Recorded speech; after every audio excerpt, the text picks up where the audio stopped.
Amy, you want to give us the old 1, 2? 1, 2, 3.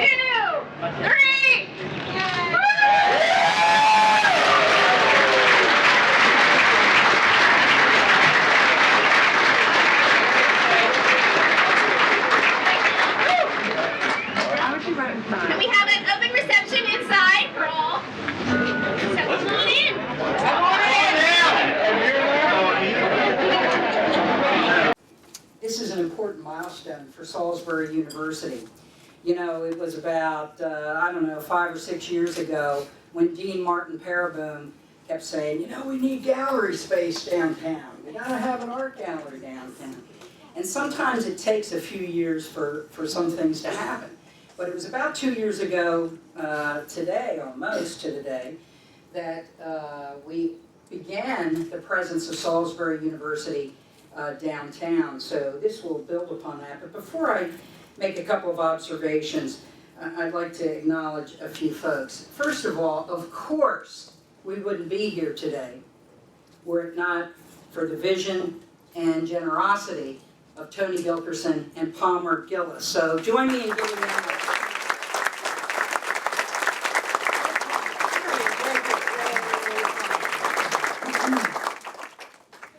Now, you know, these days there's a lot of tomfoolery in Washington, D.C., but we are very fortunate in this neck of the woods to have some excellent representation in Annapolis, individuals who are doing so much to move not just our region, but the entire state forward. So we're very honored today that Senator Jim Mathias is able to, you're everywhere, Jim, how do you do that?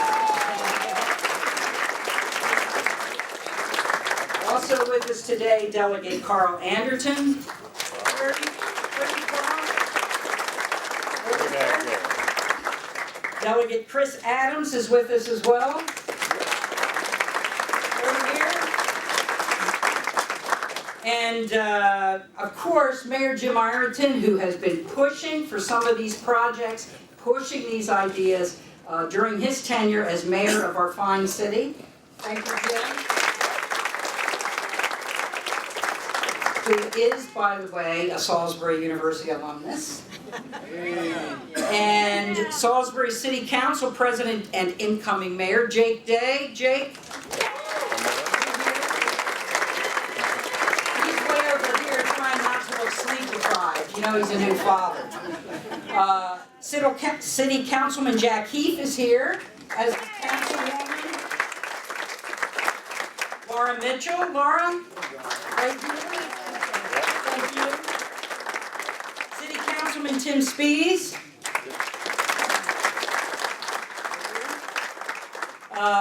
And from our town gown council, Lee Whaley. Lee is here today. Right here. Former foundation board member and big supporter of Salisbury University, Henry Hanna. Henry is here. Major benefactors of our university, Dr. Peter and Judy Jackson. Pete Roskovich, who's also been on our foundation board and is a great supporter, but he's working hard always, catering the event. There are a number, and I hate doing this because I know I'm going to miss some folks, but I also want to acknowledge the members of the Salisbury University Foundation Board who are here. Dr. Carolyn Elmore, Don Whaley, Ashley Stern, Jeff Badger, Doug Church, Michelle Gargliano, and I'm sure I missed somebody. Who'd I miss? Amy Miller. Amy Miller. Amy Miller and Susan Purnell.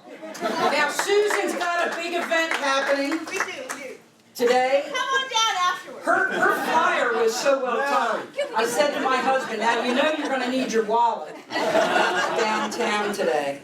Also the past president of the Salisbury University Alumni Board, Cindy Phillips. Cindy, where are you?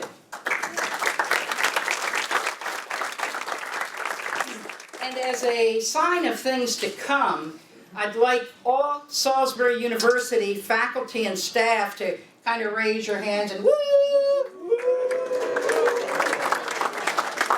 How about our students? introduce our Salisbury University Seagull students. All right.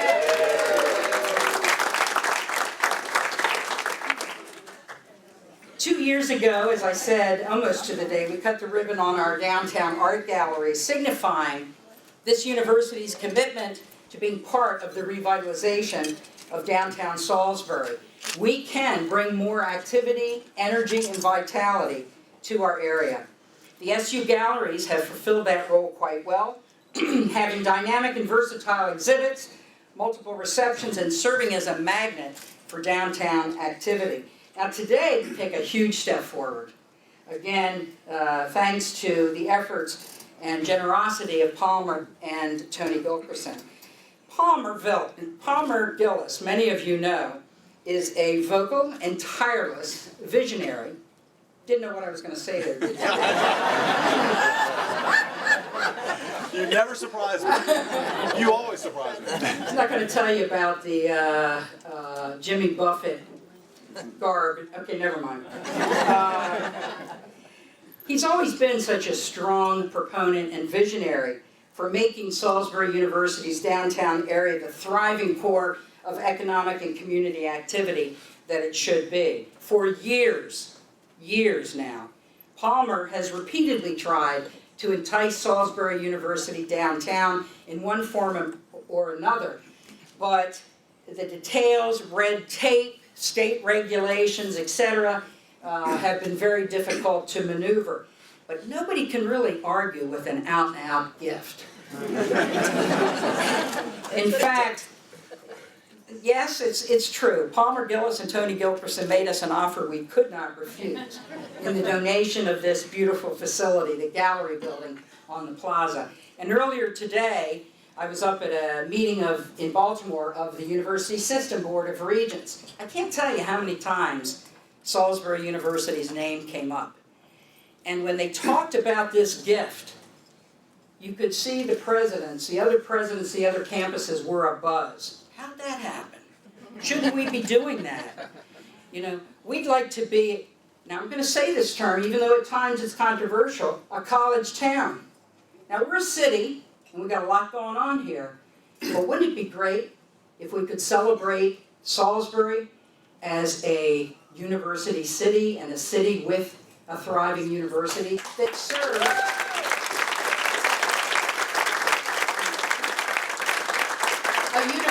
that serves not just its students, but all members of the surrounding community, including our youngest seagulls. Now there's a young child over here. Could you bring that baby forward? Bring that baby. Now bring the baby. Oh yeah? Okay, it may be the wrong team, but the colors are right. Okay? This is not a seagull jersey. But the colors are definitely right. And I'm going to describe for you here in a minute some of the ideas that we have for the use of this building. We do intend to make this a hub of activity, and all around campus we're going to begin our discussions to talk about the best uses for the building. And I mean the parts that aren't already leased. Lest there be some nervousness about that, we will honor the leases that are currently in place, and we're not trying to displace anyone, so I want to be clear. And we're excited. We're excited that the other lessees that are in here, there's some cool stuff downtown. And I think that our presence hopefully will be an economic shot in the arm as well. So some of the things that we have in mind, we're in the process of putting together a new center for extended and lifelong learning. And also a center for entrepreneurship. And I called out this child in maroon and gold because the university, it is a public entity, and we benefit, thank you, Senator and delegates, from state tax dollars, state appropriations.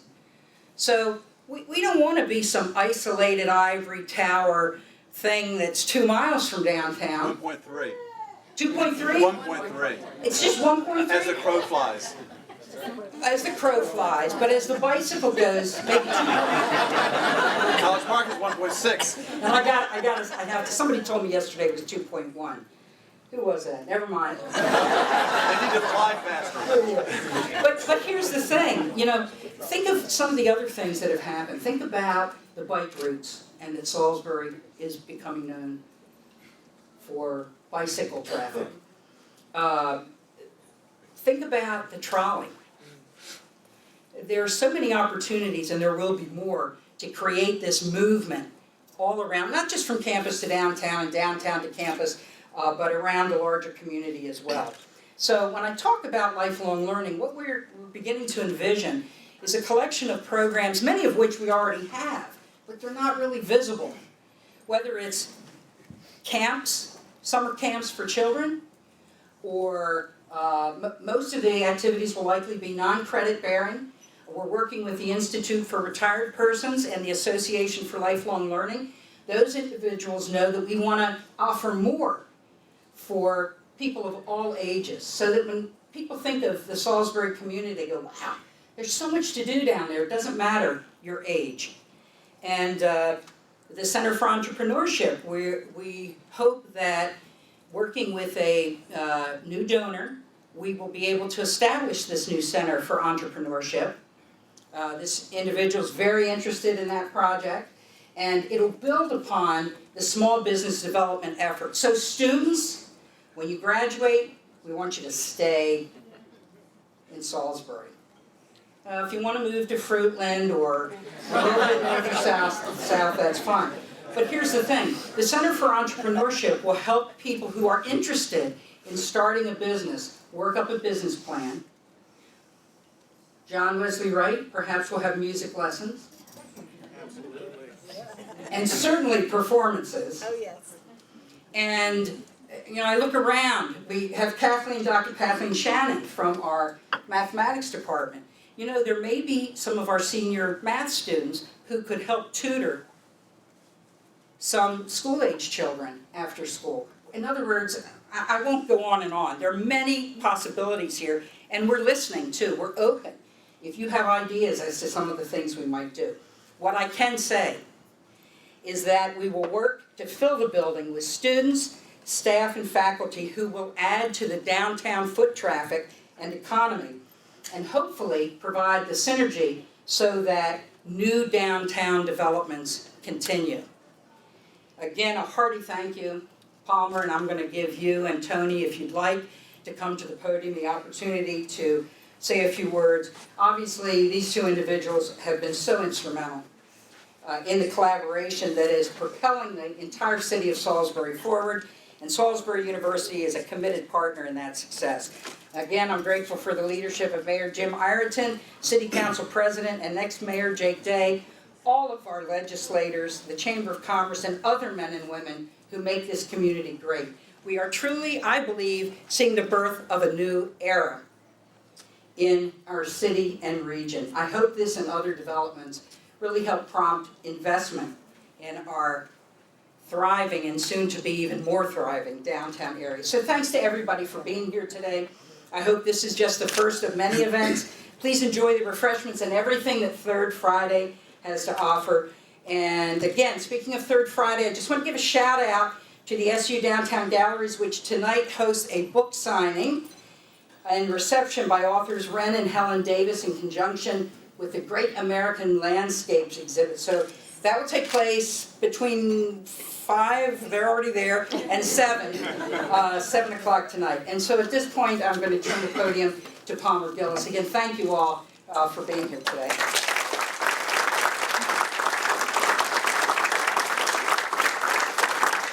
I was on the phone with Janet a couple Saturdays ago, and the energy that just comes between the two of us is just unbelievable. And it's like, I finally had to get off the phone, and I said to Janet, I said, I've got goosebumps on my arm, and I have to go to the bathroom. Okay, why are we here today? It was a long conversation. Listen, I just want to thank you all for coming out tonight, and I also want to thank our families. This is from the Gilkerson families and the Gillis families. Tonight we have with us Donna and Tony Gilkerson, Chris and Joey Gilkerson, and some other, there's kind of a half Gilkerson back there. Susie Gilkerson, Benedict, anyway. And my family, which is here tonight, Brad is in Barbados, and he got all his family to take care of his kid. I mean, what's with that? You gotta raise them smart these days. Jordan Gillis, Shelby Gillis, Sandy Gillis, Nicole James are my family that's here with us tonight. Brad is not here with us this evening. About 20 years ago, when we redeveloped this building, we had made an arrangement with the city of Salisbury to lease the AIG space for $1 a year. Well, that hit the front page of the newspaper. And the front page of the newspaper the next day and the following days after that, I would be getting phone calls from people to say, man, we really want some of that space. Can you rent some of that space to us for $1 a year? I'm like, well, you know, it's kind of a limited quantity. Well, when the announcement of this came forward, we got phone calls. Can we get you to donate some building space for us? Can we get you to donate some buildings to us and stuff like that? So, you know, the sale's over with and we're done with that. But I'm really excited about having the presence of Salisbury University downtown. You know, our community, and someone said, and I probably maybe shouldn't use this term, but somebody said our community would be a dusty outpost without some of the institutions that we have in this community. We have Warwick Community College, we have Peninsula Regional Hospital, we have University of Maryland Eastern Shore, we have Salisbury University. And Salisbury University is a very it's a very endowed university. And we have to recognize the support that the community gives to that university, from the Purdue Foundation, to the Hensons, to the Seidel, to the Fultons and the Guerreris. And the neat thing about my life is I got to know and work with all of them. And they're really unbelievably and great and dynamic and very, I don't know how to pronounce this word, philanthropic people that have benefited this community. I just think about, you know, this community, what would it be like without those people in this community? And Tony and I and our families are making a small step towards helping that, and also enriching downtown and making it part of our community. You know, the Salisbury University is somewhat of a closed cell and wraps itself around each other. And I think with this addition to the university, that we can kind of commingle a lot better. And I'm looking forward to that. So where did the idea come from? I mean, the university, as we know, is a big engine, is a big economic engine. And Sandy and I were in Seattle this past fall, and I was walking by this studio from the university there. It was a fire arts studio. And I remember talking to this young lady next to me about the fire arts downtown Salisbury a few years ago. And I'm like, that's it. It's the university needs to be downtown. And we need to give this building to the university, and they can't say no. Why? I came back to Salisbury the following week, and I talked with my partner, Tony. I said, we've got to put our money where our mouth is and do something. Well, what he didn't hear me say is that I'm going to put my mouth and his money. We have great leaders downtown that have made downtown Salisbury unbelievably great, and I had to recognize those because they've been inspirations to me. And that's been Dick Henson, Mayor Martin, Pete Cooper, unbelievable man, and Bill Otis, which is over there somewhere talking to Susan, businesswoman of the year of Wycomico County, my homecoming queen. Okay, so why is this important? Well, it starts like this. It says, 3 men go into a bar.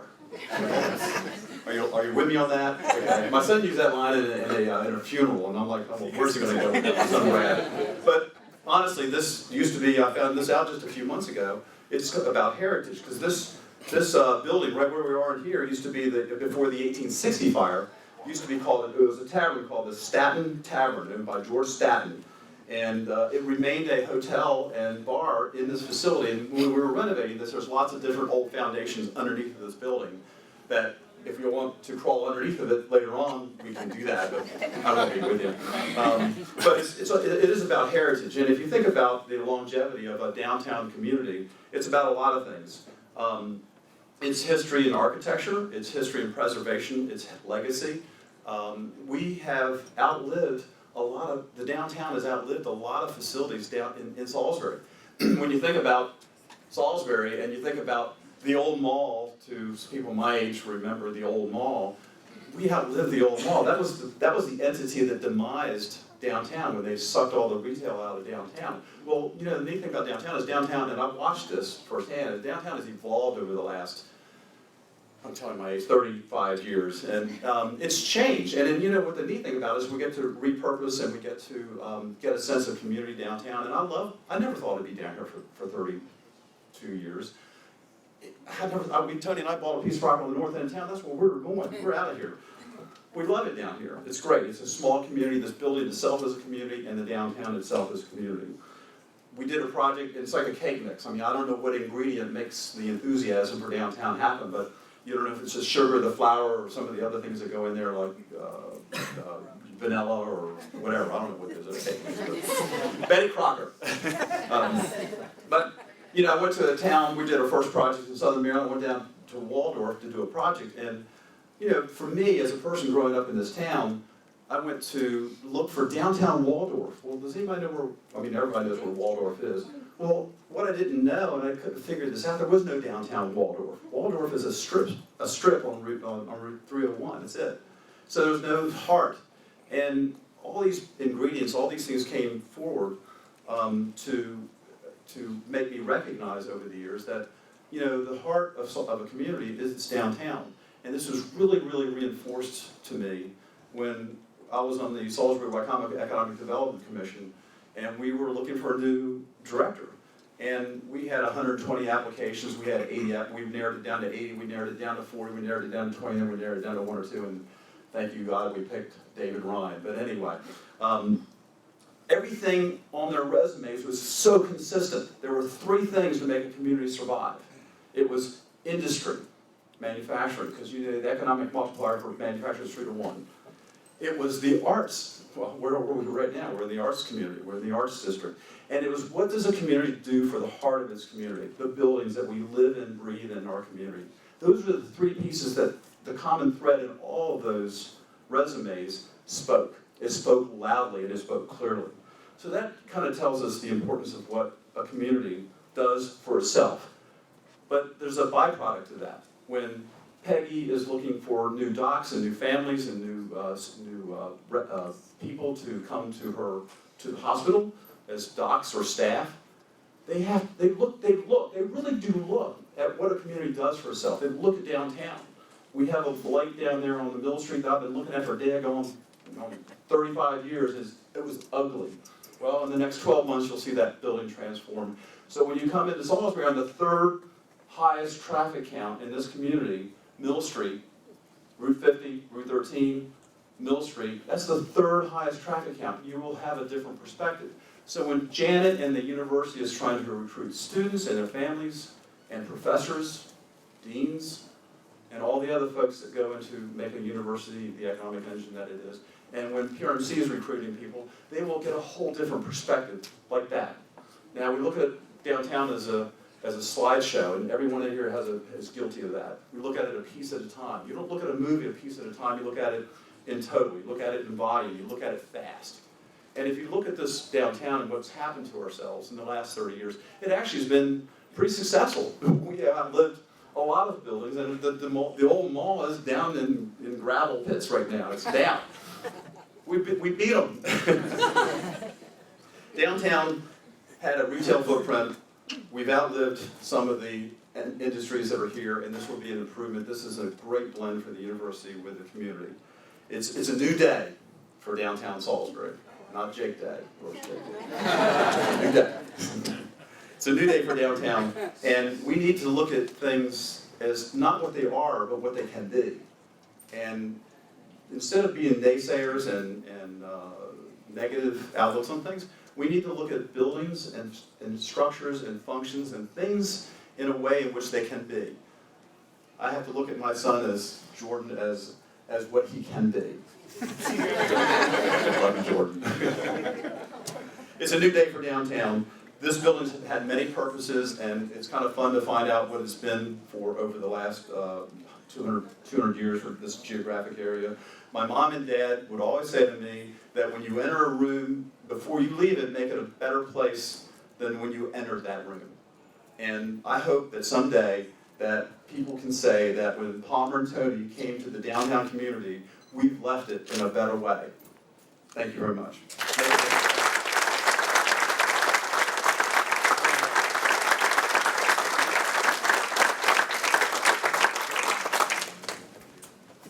I think that concludes our program, and so I hope you'll continue to enjoy refreshments, and if it's too warm in here, we'll see you out on the plaza. Thank you all.